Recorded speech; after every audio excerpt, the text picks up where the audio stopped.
Hi everyone, welcome to the July 30th edition of the TimeformUS Pacecast. I'm David Aragona, and I'll be joined in just a second by my co-host Craig Milkowski. This week on the podcast, we're going to take a look back at two massive speed figures that were earned at Saratoga last week, one being Sunday's Amsterdam, which was won by Shancelot in just a runaway performance, and then on Saturday, Imperial Hint when he set that 6-furlong track record in the Alpha Dream Vanderbilt. Those were just two of the stakes races at Saratoga last weekend. They'll also discuss a couple of the Travers preps, most notably the Jim Dandy won by Tax, as well as the Curlin Stakes, which was run on Friday. We'll travel out to Del Mar, discuss some of the Grade 1 action that took place there last weekend. We'll also mention some impressive two-year-olds that raced around the country from the past weekend. And we'll wrap up by discussing a new feature to the TimeformUS past performances at the end of the show. So, Craig, it's a pretty big week for you. Ready for that big Saratoga trip? I am. As a matter of fact, as soon as I'm done here, I'll be packing up and heading east to join you. So, yes, definitely looking forward to that and looking forward to talking about some of these huge races we saw this weekend. Yeah, it looks like a good week. I think there's a little bit of rain predicted tomorrow, but you never know what it's going to be up here. But it looks like a pretty nice week after that, with the Whitney Stakes being the big race on Saturday. But that's upcoming next week. We're going to take a look back at the races from this past week. And I think we'll begin with those two massive speed figures that I mentioned at the top of the show, beginning with Sunday's Amsterdam, which I think was the race that everyone is talking about now because it's the one that occurred most recently. And it sort of erased the performances that we saw on Saturday from everyone's minds for a brief moment, because Shancelot, I mean, what was this? I can't recall seeing a 3-year-old take this kind of step forward in a long time. This horse, he's pretty special. He is. I mean, it was an amazing performance. I was actually watching this in my car after I went to a movie. I generally don't do a lot of horse playing on Sundays, but I am always sure to tune into the big race. And I did make it a point to watch this one. And wow, I mean, not sure what to say. He just opened up on him, blew him away, was unnecessarily asked through the lane. I'm not sure what that was all about, but to win by 12.5 lengths in a 6.5 furlong race against competition like this is just something you're not going to see very often. Sometimes we see inflated margins in route races where, pace dynamics kind of set it up for a superior horse, but that wasn't really the case here. He was just that much better than everyone. Yeah, I watched this race from the grandstand because my father was visiting this past weekend, so we were sitting together down about the 8th pole watching this race, and you could see the horses coming around the far turn, and he just opened up this insurmountable advantage. And I mean, it was a foregone conclusion that he was going to win at that point, but he just kept opening up through the stretch. And you look at the TimeformUS pace figure line for this race, and people are going to see that there's that blue color-coded fraction for the second figure, and I think that might be a little misleading to some, because people will say, well, how could 43 and 4 be a slow pace? But what it really illustrates is not so much that he went slow for the second quarter. It illustrates how fast he went at the end of the race, because he was on pace based on the half mile to get about a 1:28 TimeformUS final figure if he had kept up that pace. But he actually quickened up, relatively speaking, through the final 2.5 furlongs of this race to get a 1:37 final time speed figure.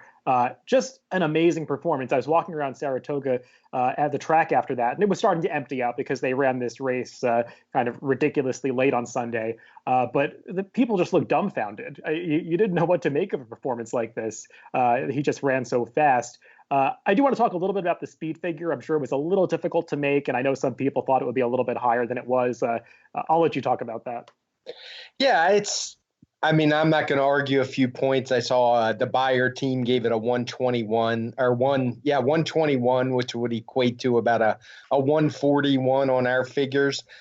We gave it a 137 final time, which is, buyer figures our final time. So I'm not going to quibble over 4 points. We knock it down a little bit because of the pace down to 133.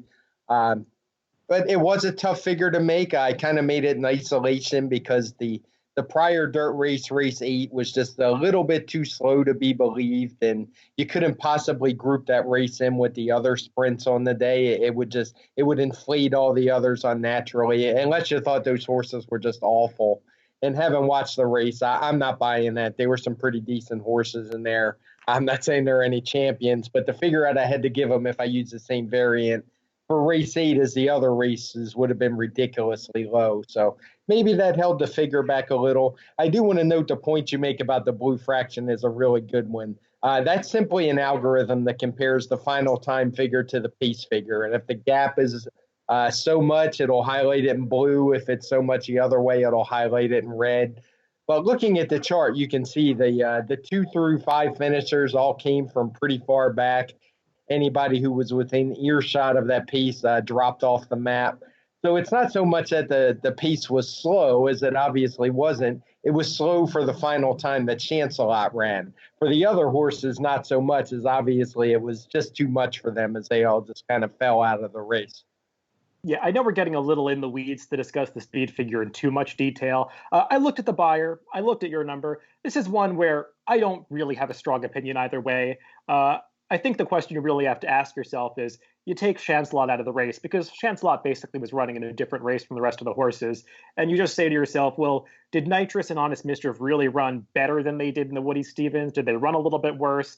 Our figure has them running just a tiny bit worse. The buyer has them running just a tiny bit better. I think it's really hard to say, and I could go either way on this one. And I think it's a good point what you make about race 8 it being a little bit problematic. It is a problematic figure. I took a look at it for a while, or rather, I should say, a problematic final time compared to the rest of the day, because it was a weird race. It was a race that a horse that was not expected to run as well as she did. But looking at just the PPs, got bet off the board and was very live and ran a race better than she had ever run before. And the rest of the field, they had form that was kind of up and down and all over the place. The second place finisher, actually, one of her past figures, I was one that I struggled with for a long time, just seeing if it really made sense. And I was looking back at it to kind of remind myself, and if she actually ran that number, the second place finisher, Queen of Everything, her prior big figure, on the same day that Army Mule ran his huge figure in the Carter. So it was just kind of funny that these two figures were sort of connected in that way. No, Shancelot, he's something else. And if he can run this race back in the Allen Jerkins, I think we'll have to start calling him the best sprinter in the country. We'll talk about a horse coming up next, Imperial Hint, who also ran a big figure on Saturday, but Shancelot's performance was pretty special. Speaking about that Vanderbilt, Imperial Hint, he broke the track record. And I know some people sometimes make a little bit too much about breaking track records, because it really does depend on the speed of the racetrack and the circumstances and sometimes track biases. But this 6 furlong track record at Saratoga, I mean, almost all of the top sprinters in the history of horse racing have run 6 furlongs at Saratoga, and none of them have run faster than 1:08. Speightstown tied it once.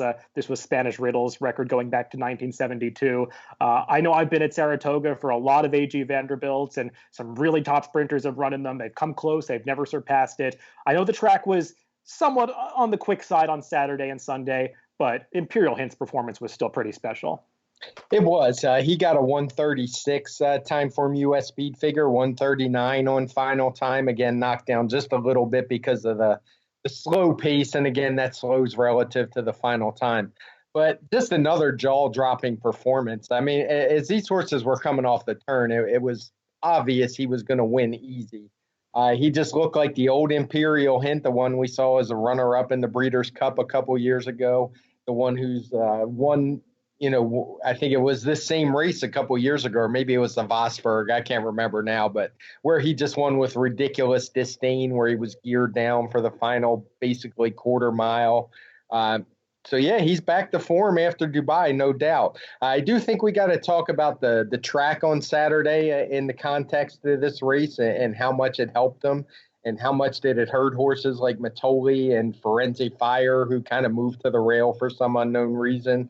But this just another really big effort. I do like this one just a little bit more than Shancelot, in the fact that he showed he can sit off of the pace a little bit. But again, all these has to be weighed in the track. I think the bias was that strong on Saturday that it just has to be part of the discussion. Imperial Hint's just such an easy horse to root for, because you see him in person and he's just this tiny little thing. He doesn't look like he stacks up from a physical standpoint against the other horses in the race.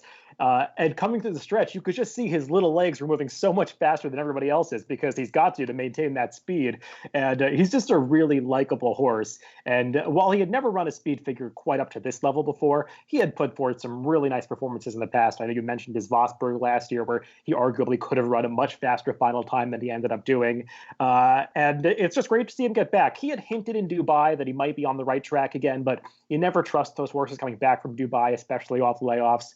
But this one came back and did well. As you mentioned, the track, well, while it helped Imperial Hint, I don't know if it allowed him to run faster. What it did was it really compromised his main foes, Firenze Fire, who you mentioned, and especially Mitoli, who was really compromised by his draw in this race because you kind of knew that Mitoli would have to overcome some adversity going in, given the way the track was playing, because you could see from early on in the day that we still had that dead rail situation that was something that you really just couldn't miss on Friday's card. Friday's card, which we'll get to in a second, was one of the worst dead rails that I think I've ever seen at Saratoga. And Mitoli, they had to ride him aggressively. I don't think it would have been a good strategy to take back and try to get off the rail. He just played the hand that was dealt him, and he couldn't do much about it. And I don't think it's totally surprising that Imperial Hint showed up and beat Mitoli, who also showed up and ran fine in this race. He got a 127 TimeformUS speed figure, which is nothing to sneeze at. It's just there was no way he was going to beat Imperial Hint under these circumstances. Yeah, totally agree with that. And, one thing to keep in mind, you made a good point about the figure not being inflated because it didn't make him run any faster. And while we do look at all the horses in a situation like this, the figures are going to be largely based on the horses who run their best races, which Imperial Hint did. We're not going to look at Mitoli and assume that he ran his best races, which is in the low to mid 130s. And base the track variant on that. So just another figure-making thing there that, as you say, it didn't really help him run faster, but it probably hurt a couple of the others. Yeah, we'll move on to the other stakes race that was sandwiched between the two on Saturday, the Turf Stakes, the Bowling Green going 1 3/8 for the older horses. And kind of a frustrating race to watch, I guess, unless you bet the winner, Channel Cat, who was a big price in this race, because it seemed like there were a few possible speeds on paper, including horses like Cacho and Die and Argon, who seemed like he was in the race to be the speed. For whatever reason, neither of those horses went. And Luis Saez, I think, sensed what was happening from his outside post position, had a plan, and just sent Channel Cat to the front and made all the running through pretty moderate to slow fractions for the distance. And it really earned him the victory. I don't know if he was the best horse, but he got the best ride. Yeah, that's the first note I have here. Just huge credit to Luis Saez for the ride. It was the difference maker. It's a horse who I don't think he's ever been on the lead in his life early in a race. And, he just kind of seized that opportunity and took it and improved really game. I thought he ran well. I thought Ya Primo, the runner-up for Chad Brown, first race shipping in from South America, ran a very good race. And I think this is a race you actually want to go back and watch the replay probably more than a few times because there's quite a few trips in here. There's some horses that just had nowhere to go, had plenty of run. They just got kind of bottled up. So, I'm not sure I'm going to put a whole lot of credence into the result as far as when these horses run back. I'm definitely going to be making a lot of trip notes for this one. Yeah, the disappointment in the race, I think, was Channel Maker, who was a little bit wide around both turns, but that's a trip that he can deal with. He was up close to that pace, and he just didn't really have the energy to finish it off the way Channel Cat did. So he was sort of the disappointment. I don't know what the excuse was for him other than the wide trip. The horses that I think were compromised by not getting clear runs were Arklow, who got clear in the last eighth of a mile, but he's a horse that needs to wind up a little bit. He doesn't have the best turn of foot, and he just didn't get to do that, having to wait behind horses at the top of the stretch. And the horse that was really compromised, to my chagrin, was Sadler's Joy, who I love Sadler's Joy, and I think he was really ready to go off the layoff here. But, I mean, a horse like him in a paceless race, the last place you want to see him is just stuck on the rail behind a wall of horses, and Javier Castellano just really had nowhere to go until about the final 16th. And even then, he was trying to rally through a position on the rail where there was just not really a hole there. And he's a horse that I think you can give a pass for in this race, and he'll be better for it when they come back for the Sword Dancer. That said, I'm not sure that this is the strongest group of horses overall. And I know we've talked in the past about Bricks and Mortar being the division leader. I don't know if I'd be that afraid of Bricks and Mortar stretching out to longer distances like this if he has to face these horses, because they're okay, but I'm not sure that they're really the kind of grade one types that we're used to in this division. No, the winner got a 126, which is a weak grade one, more like a grade two type figure.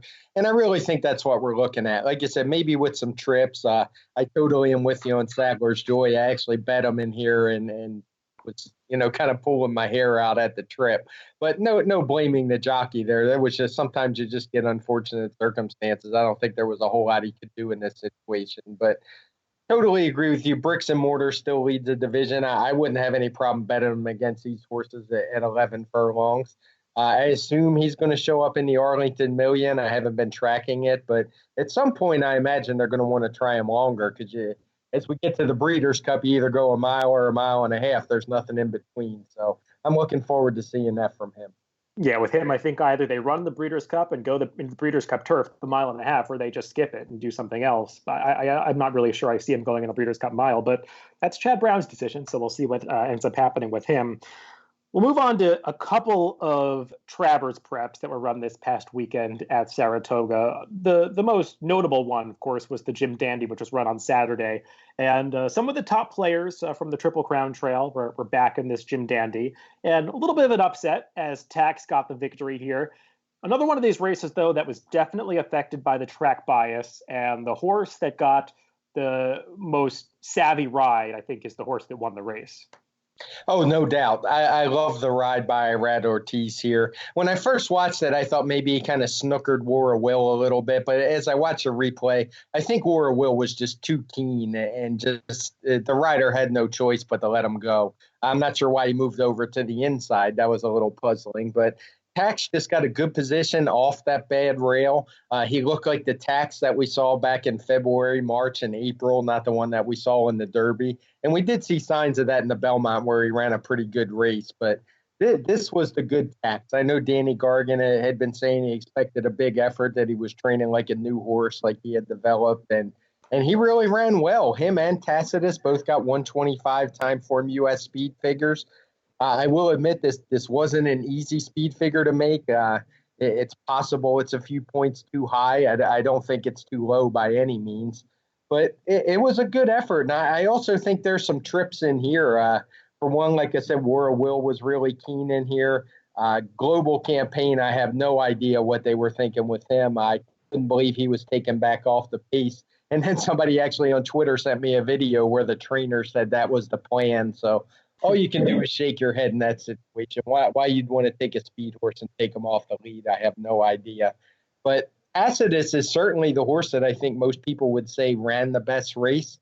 Believe it or not, I actually think it has more to do with running on the rail the majority of the race than it does the start. Obviously, the start wasn't ideal, but I don't think it was as bad as people are making it out to be. He made that ground up really quick. He was right back with the pack a few strides after it. So it's just such obvious trouble that I'm not going to put as much stock in it as I did where he was positioned during the race. Yeah, you could give an entire seminar on trip handicapping just based on this 1 6-horse race because there was a lot going on. In terms of the trips and the break, just because you were mentioning that, I think one of the reasons that it didn't hurt Tacitus as much as it might have is because they just went so slowly in that opening quarter mile, and it allowed him to get back into the race more quickly than he otherwise might have been able to, because there were a lot of games going on the front end. I do think Irad Ortiz, who I mean, whether he came to this knowledge on his own or whether the connections told him to ride this way, who knows? But he clearly did not want to be on the rail, and I do think he sort of laid a trap for Tyler Gaffalione and War of Will by sort of securing the lead and then taking back, which made War of Will get keen, and he ran up outside of him. And I agree, it was a bad move to go to the rail on Tyler Gaffalione's part after that. But Irad Ortiz definitely wanted to get outside, and he got into that position. The move to put Tacitus on the rail from the back of the pack was pretty puzzling because he had any option at that point. When you're behind horses, you can just sit on the outside, not take dirt in your face, and lose a little bit of ground, but sit out on the best part of the racetrack. And he did not take that path. He went down to the inside and got into some traffic trouble and was on the dead rail, which is not where he wanted to be. I mean, Tacitus on a fair racetrack, I have to think, would have won this race by multiple lengths. I don't think there's really any doubt about that. And nothing against Tax. Tax is a good horse, but I mean, you got to take into consideration how the track was playing. And War of Will is a horse that I think people are going to be really down on War of Will after this race, and he did not run nearly as badly as it seems. He actually ran fine, all things considered, because he spent more time on that rail than anybody else, going down there after about 2 furlongs and staying there for the entire race. And you just couldn't do that and be successful on Friday or Saturday at Saratoga. So these are horses, he and War and Tacitus, that I would definitely give a pass to if they're showing up in the Travers again. And it's going to be a really wide open Travers because a lot of these horses since the Triple Crown have been running very similar speed figures. They've been taking some small steps forward, and I think it's going to be a fun race to handicap. And we can move right on to the Curlin because I think we saw some horses on Friday in this listed stakes race that can be players in the Travers as well potentially. They've got get a little bit faster, but highest honors, endorsed, and especially looking at bikinis are all horses that I think are very interesting moving forward. Yeah, the Curlin didn't get as big a figure, and deservedly so. The winner got a 117, endorsed a 116. It wasn't expected to be as good a race as the Jim Dandy. It never is, but I thought we had some good quality efforts here. Once again, like you said, Friday, I think the track was as dead a rail as we've ever seen, and I think that played a huge part in looking at Bikini's race. I'm willing just to put a line through that one for him. Now, whether that makes him a player in the Travers or not is debatable. It kind of depends who shows up, how much other speed's in there. And, the track certainly helped the top 2 finishers, but decent enough efforts. But if I wanted one out of here, it would probably be looking at Bikinis. Roaten, hopefully their experiment with him going long is over. I don't think this horse wants any parts of 2 turns. So looking forward to him cutting back the sprints where I think he shows some promise. After what we saw from Shancelot, he may not want to come back in the Allen Jerkins, as that might be a futile effort. But, decent race, but I think it's what we expected. It was probably on the grade 3 level as opposed to the Jim Dandy, which is grade 1, grade 2 type race this time of year, but solid efforts. Yeah, looking at Bikinis is a horse that I know the barn really thought highly of off his allowance win last time. He was 2 for 2 coming into this Curlin, and he's one that I would definitely give a pass to. And I really do hope that Chad Brown considers running him in the Travers because it is a wide open race, and I don't think there's any clear leader you have to be afraid of in that race. I mean, Maximum Security is the division leader at this point, but I think it's a tenuous lead at best. And it's hard to quantify how detrimental the rail was in terms of seconds or lengths on Friday. But just all I know is watching the races throughout the day, and especially watching the head-ons of the races, which I think is really informative. Horses that spend a significant amount of time either in that first path or even in the second path, just one off the rail, were just nowhere at the ends of these races. I mean, some of them were even eased. I mean, you just look at this race. I know Direct Order was a long shot, but Direct Order was the only other horse that raced on the rail, and he didn't even finish the race. I mean, he had to be eased after about a mile because you just could not continue galloping down on that rail position. And for whatever reason, I guess Javier Castellano wasn't clued in or didn't know. He hadn't ridden a whole lot of races on Friday, and he just sent him down there, and it was a disaster. I mean, I don't think it's a stretch to say looking at Bikinis would have won this race and would have won it easily had he been outside. I really don't think that's exaggerating at all. And this is a good horse, and maybe it's going to be too soon to run in the Travers because he's only had 3 starts, but he's a really talented 3-year-old. And nothing against Highest Honors or Endorsed, who are nice horses also, and they're also pretty lightly raced and can move forward. But looking at Bikinis is one that I'd still be very high on out of this race. Yeah, totally agree. And like I said, this was not a race as good as the Jim Dandy. That's why I'd be very lukewarm about either of the top 2 if they show up in the Travers. I'm not saying they shouldn't take a shot. I mean, why not? You got a good 3-year-old. What better race to point to? But I just don't think they're of that quality. But looking at Bikinis certainly gets an excuse. And, these are the kind of days we complain about them as handicappers, but they really can offer the most value going forward if you just make good notes and keep it in your records. And, we're talking about the bias now, but 2 months from now, if you don't do your homework, people are going to forget. They just look at the past performances lines and tend to go off of those. So while it's not fun on those days when you bet horses that are on a bad rail, it certainly can provide some payoff going forward. And I actually like these strong bias days for future opportunities. I totally agree with that. Having watched some of these races back, there are a lot of horses to bet back in the future, and I'm sure I'll be highlighting those in the weeks and months to come. we'll discuss some of the other races that took place on at Saratoga last week briefly. The Honorable Miss was run on Wednesday, and it was a big upset as Minutes to Stardom, who I believe was the longest shot on the board, got to the front end, somewhat surprising fashion over Mia Mischief, and was just able to control this race on the lead. The fractions were not that fast compared to the final time, and nobody could make up any ground in the stretch. I know this horse hadn't really run quite this fast in the past, but she had always been a decent sprinter, and I think she just found the right circumstances in this Honorable Miss. Yeah, she was a horse that on our pace projector certainly looked to have a shot. We didn't have much speed in here. We had her, I think, sitting second in the pace projector in a race that we thought would favor early speed. And it just came down to Mia Mischief. And it looked like to me she's a horse who just is over the top. She ran that huge race on Derby weekend where she popped it. I think it was on Derby Day itself, got a nice 125. And then she came back and won again with a 118. But that was a really tough race where she dueled with the super fast Kofefi for a long time before finally putting her away. And she just looked like a horse that those two races had taken something out of her. I'm not a big bounce, guys. I don't like to call it a bounce. I think it's more a form cycle here. She kind of peaked on Derby Day, and I think she might be on the downside. And when you get that from a heavy favorite like this, it kind of opens up the race to other horses. Challen ran a good race to be second. She was second in the Breeders' Cup this staff. She's always going to be coming late. I'm sure she'll appreciate 7 furlongs a bit more than 6, but she's a horse who's never run particularly fast. And in the end, the 114 that the winner got it's just so. It's not really a grade 2 figure even for fillies and mares, and I'm not going to be too anxious to bet any of the horses coming back out of this one.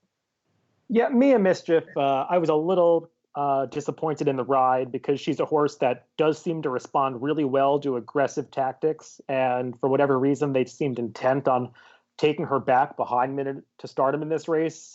Ricardo Santana was not really asking her out of the gate and seemed to want to get into that pocket position behind the leader.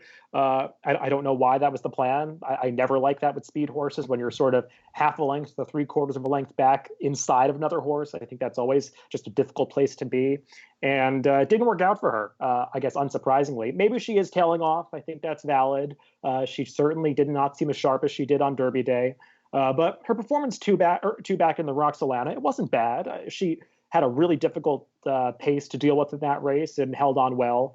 But we'll see if she can bounce back in the future. She's a horse that is really gritty, and when she gets in a dogfight, she tries really hard. She just seemed a little bit dull in this race, and maybe that was due to the tactics. Maybe she's not doing well. We'll see, but I hope she can bounce back in the future because I do think she's the best of this group. She just didn't show it in this race. Right. And I'm totally with you on that trip, by the way. There's no trip I hate more than being on the rail, but not quite in front with another horse just, a half length or 3/4 in front of you. Horses just seem to hate that trip, and it certainly could have been the case here. We'll talk about some non-stakes races that took place last week at Saratoga, starting on Wednesday with an optional claiming race that was won by Annals of Time. Now, Annals of Time, really taking you back in a time machine to remember when this horse was really good. I think he won the 2016 Hollywood Derby Grade 1 out there, Del Mar. And it's taken a long time for Chad Brown to sort of get him back in the groove and get him racing consistently again. He's a 6-year-old now. But based on this performance, he could step right back up into graded stakes company, perhaps Grade 1 or Grade 2 company, and be very competitive because just from a visual standpoint, he laid over this field, and he was really impressive coming through the lane. He was. He's clearly a Grade 1 horse when he's right. He got a 123 Timeform US speed figure for this race. Like you said, there wasn't a whole lot of competition if he came back in form, and he ran to it. He won as easy as he could have. But you have to be leery of a 6-year-old that only has 7 starts. In our past performances, there's lots of red lines for layoffs. So this one was a fairly long layoff. So maybe Chad was able to figure something out with him and keep him going. I always hope for that. We need more horses to be running these days, running and more often. So hopefully he's good. But, I'll just wait to see where he shows up and if he can stay together. Yeah, Chad Brown did say immediately after the race that they're going to the Sword Dancer next. And based on what we saw in the Bowling Green, I wouldn't be surprised if Analyst of Time is actually the favorite in the Sword Dancer because he does have that potential to be that kind of horse. And based on this performance, it's the logical next step. He's just got to stay sound, as you were saying, because that's always the concern with these older horses that are so lightly raced. But when he's right, he's very good. We'll talk about two-year-old maiden races that took place last week on Wednesday. Now, there was a lot of weird betting this week at Saratoga, but perhaps the weirdest of all, and there were some horses that got bet down a lot that I didn't expect, and that happens from time to time at Saratoga. Horses have good workouts, and they might be live, and sometimes you don't know it until the day of the race. But one of the most bizarre horses that I saw go off at odds was another Miracle who won a Wednesday maiden race, who, based on his excellent debut at Belmont, horses like him would usually be 2-5, 3-5 in their second start at Saratoga. Somehow he went off at 2-1, but he won like he probably should have been 2-5. Yeah, that was a strange one. I was watching that day, and I was a little shocked by that. This is actually an off-the-turf race, if I remember right. And, a lot of horses scratched. There didn't appear to be much left in there. And he was actually coming out of a race we talked about it on this segment last time as being a strong race. I don't remember the name of the winner off the top of my head. But it wasn't any slouch race, and he ran a good second that day with a 93 speed figure. He got a 102 for this effort. Won very easily, and I actually think both of the top two are very good horses. Irish Mias, I thought, ran very well, kind of broke bad. The pace wasn't all that quick and still made a big run late for a trainer in Graham Motion who doesn't usually have him cranked up first time out. So both of these two are ones I want to see going forward. Yeah, I want to say the winner of another Miracles debut was a horse named Greenlight Go for Jimmy Jerkins, who might be one of the favorites in the Saratoga Special if he's still trading towards that race, because he was very impressive that day. And another Miracle took that logical next step forward in this race and won. I'm not going to be surprised if he ends up on turf in the future, because he was entered for turf in this race, and he's a son of American Pharaoh, whose progeny do seem to be doing quite well on the turf, and he's got enough turf pedigree on the dam side. So I know that's the intention with this horse. It's a surprisingly fast off-the-turf race. Often you see these off-the-turf races get lower speed figures than the scheduled dirt races, but the horses in this race really seem to handle the dirt just fine. And I agree with you about the second-place finisher, Irish Mias, for Graham Motion, who his dam is actually a half-sister to Irish Warcry. So he did have dirt pedigree, and he did well to get up for a second, closing into a pretty moderate pace after a bad start. Both of these seem like really nice horses. On Saturday, we saw what looked like a loaded two-year-old maiden race, but it didn't really turn out that way, as Shoplifted got bet off the board as part of an entry. He was the Steve Asmussen trained half, and Todd Pletcher trained runner didn't run that well as his stablemate. But Shoplifted was on the best part of the track, because this was one of those bias days. He was sort of between horses in the 2-path early and got out into about the 4 or 5 path in the stretch. And once he got out to the best part of the racetrack, I really thought Shoplifted finished off the race really well.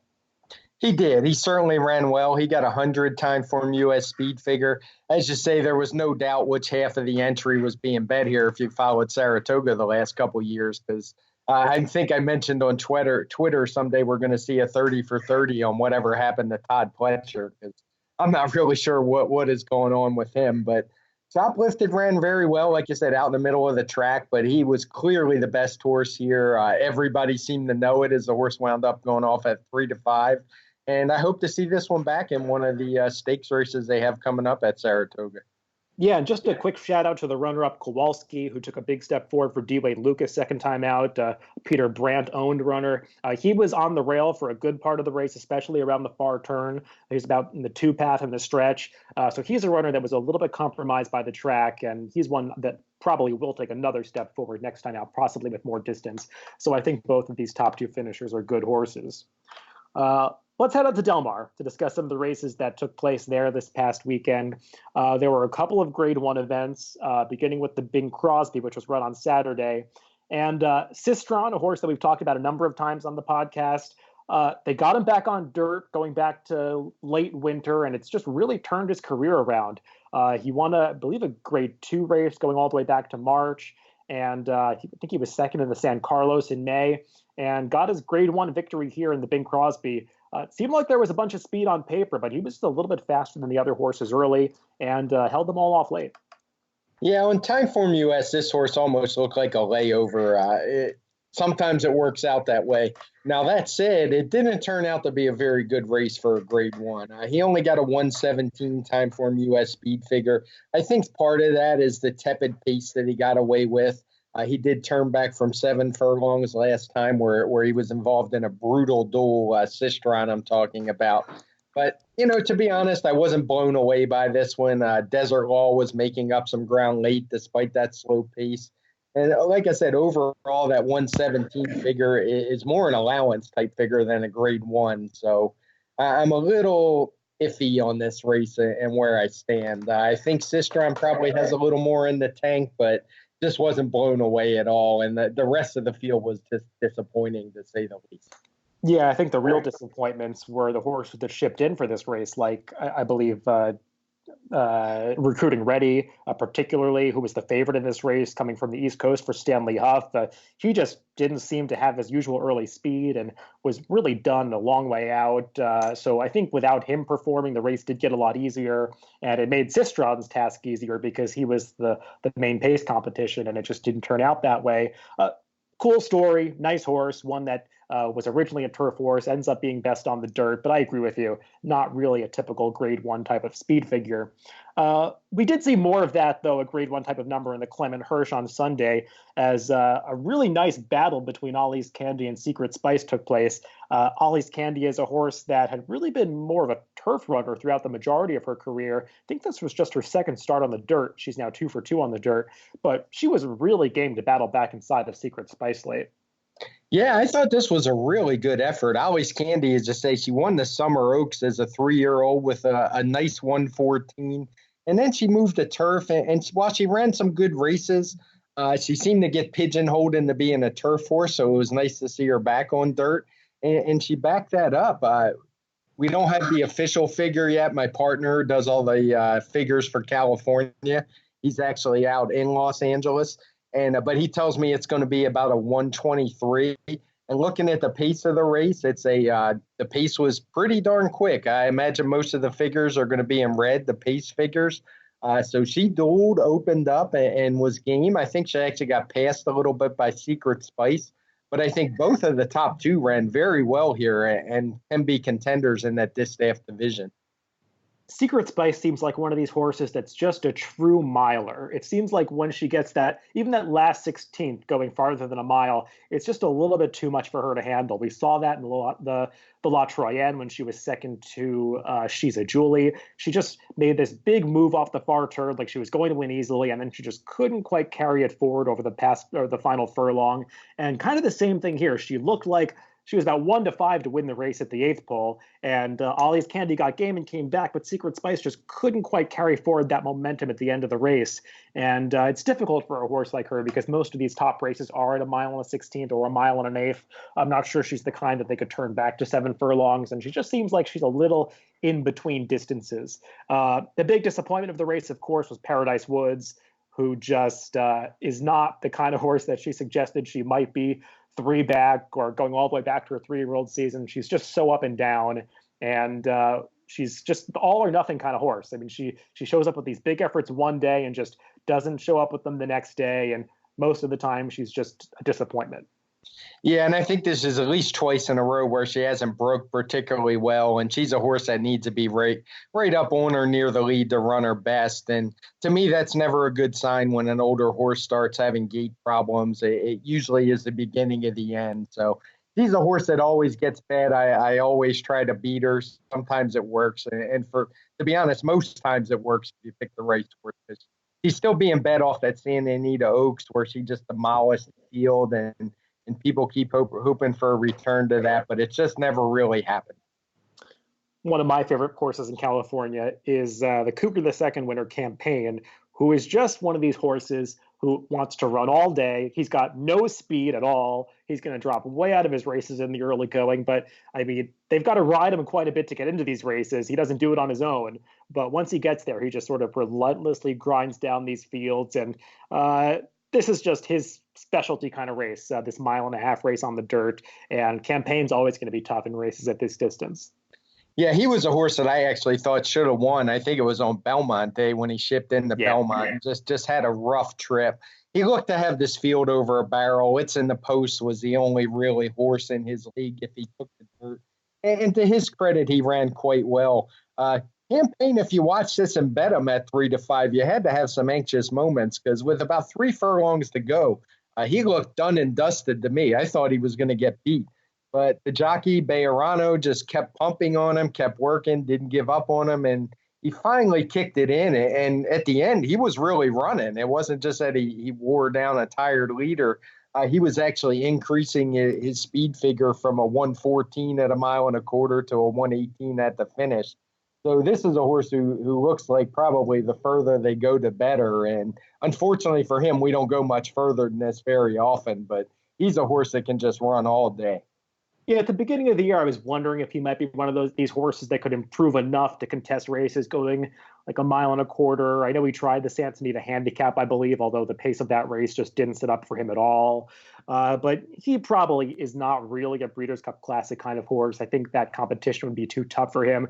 But there are plenty of marathon dirt races out there these days. I know they run plenty on the East Coast. I'm not sure if there are any more out in California. I know they run the Marathon Stakes, which used to be the Breeders' Cup Marathon, and I'm sure that's on the schedule for him. But it does seem like he's a horse that needs at least 1.5 miles to put forth his best effort. Yeah, no doubt. All right.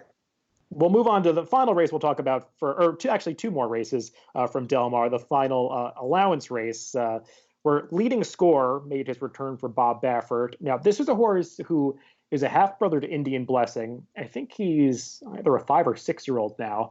And this was his first start since November 2017. Didn't really take any money. He went off at 9 to 1 in this race, but he earned a pretty high TimeformUS speed figure, mostly due to the fact that he set a really fast pace. He did. He's a horse that showed some potential, but he's another one, like you said, he's 6 years old. He hasn't been able to make it to the track very often. A lot of layoff lines. I had to do a double take. We actually show the number of days in our past performances, and for him it was 625 days. So it was a good effort to get a 121 speed figure in here. That's stakes level speed figures, but we'll see if he can stay on the track and see where he turns up next. I have a hard time getting too excited about older horses like this. Hopefully he does put it together. He's in the hands of Bob Baffert, who certainly knows what he's doing and has kept horses together before. So it'll be interesting to follow if he can stay sound. I know a lot of these progeny of Midnight Loot are like these big black giants, these dark bay giants. Maybe they just look like bigger than the other horses around them. That's definitely the case with Leading Score. And I would imagine it's kind of hard to keep a horse like that sound who just carries that much size and weight. And that he's clearly has some ability. I thought it was a little curious. They started him back at 1 mile. That seems like a really demanding distance for a horse that had previously run his best speed figures going shorter. And he might want to do that in the future. But if they could keep him going, kind of like Analyst of Time, he's a horse that could be stakes level or graded stakes level. It just might be past his prime. We'll see if they can do it. But he's definitely needed time between races in the past. And we'll stick with the Bob Baffert. One more thing. I wanted to say this.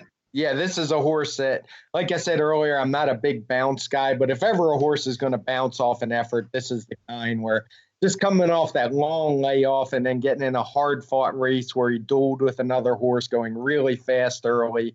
So I would definitely be leery of this horse at the windows if he came back with probably in the next 4 or 5 weeks. Yeah, I would agree with that. You kind of want horses like this with having a little bit of time between starts, and we'll see what happens. But he definitely does have some ability in there somewhere if Bob Baffert can extract it. Sticking with Bob Baffert horses, we'll wrap up Del Mar from this past week with the first race on Sunday, a maiden event that had some people buzzing as immediate impact. A 2-year-old filly. She's by into Mischief.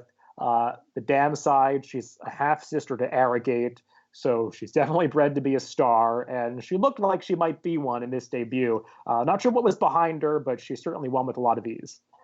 She did. This came from that Sunday. Don't have the official figure yet, but my assistant tells me the race will get about a 93.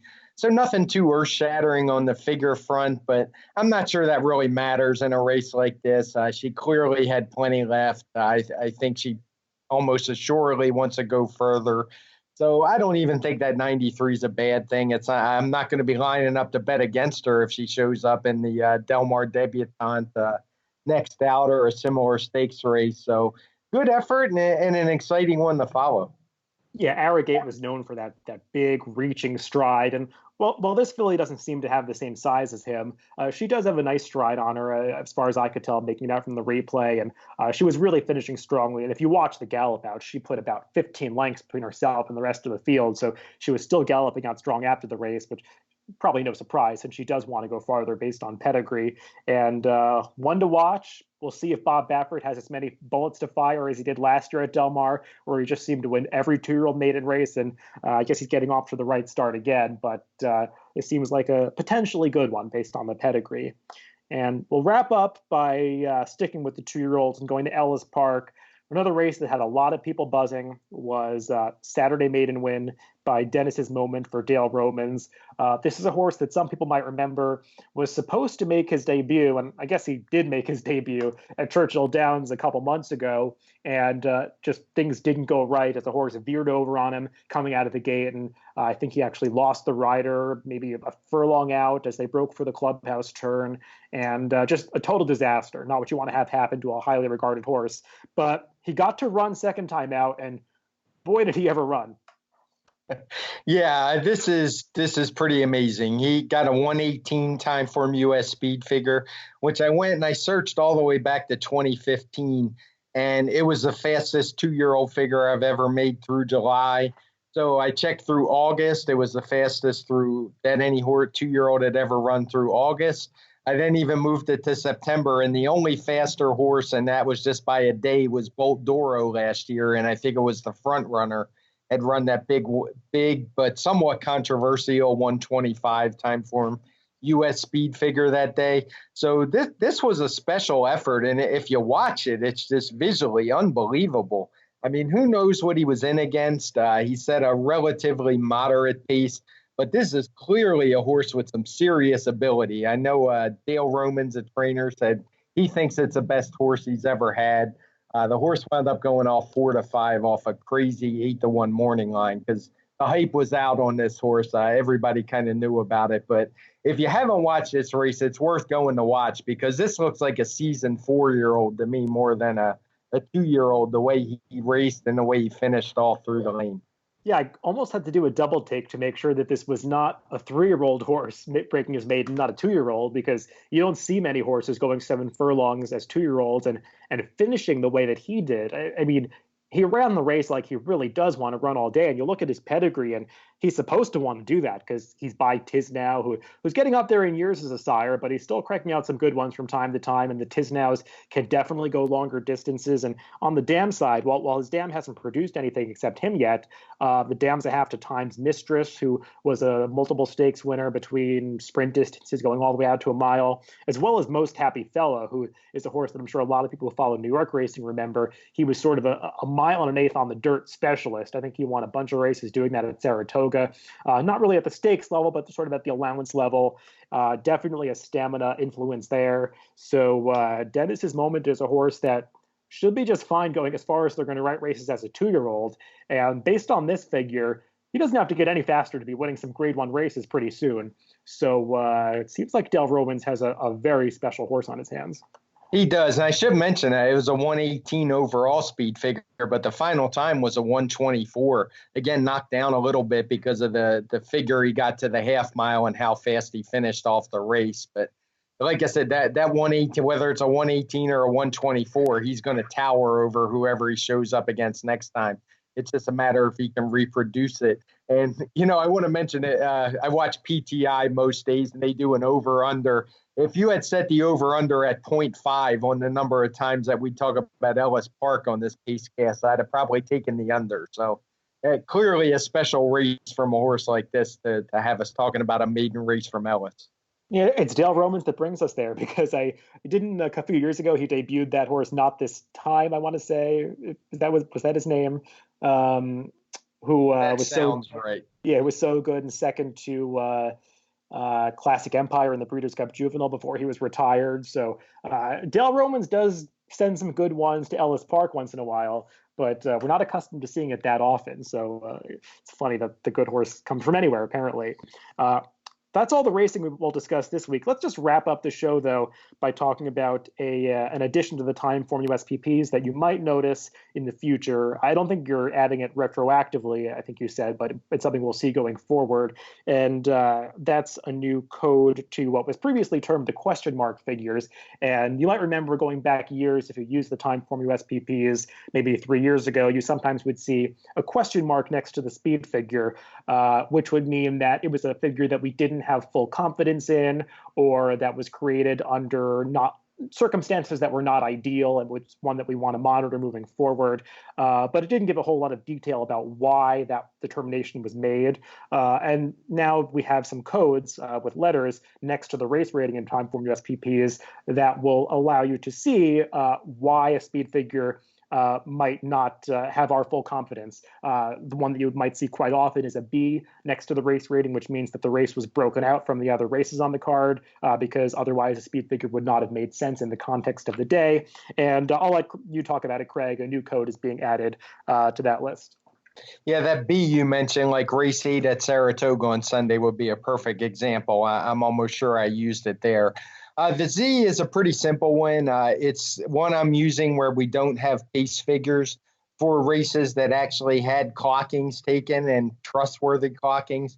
But we're using it for setups that are basically new to tracks, where they're running a new distance they haven't run before. Like, for example, Laurel this year started running 6.5 furlongs again, a distance they hadn't run in many years, probably at least a decade. So I don't really have a baseline yet to make pace figures. We're going to see it more often on turf, where rails move around a lot, run-ups change quite a bit. And you don't want to make pace figures, for example, say at Gulfstream. They may run a mile in a 16th race with the rail at 72 feet with, a 100-foot run-up, and all of a sudden they start running it with a 200-foot run-up. So you really don't want to use the baseline from the other one. So sometimes there's just nothing to go on, and I'd rather give no figures than give guesses or bad piece figures in those spots. So all the Z's telling you is that it's either a new setup or one that's very rarely run.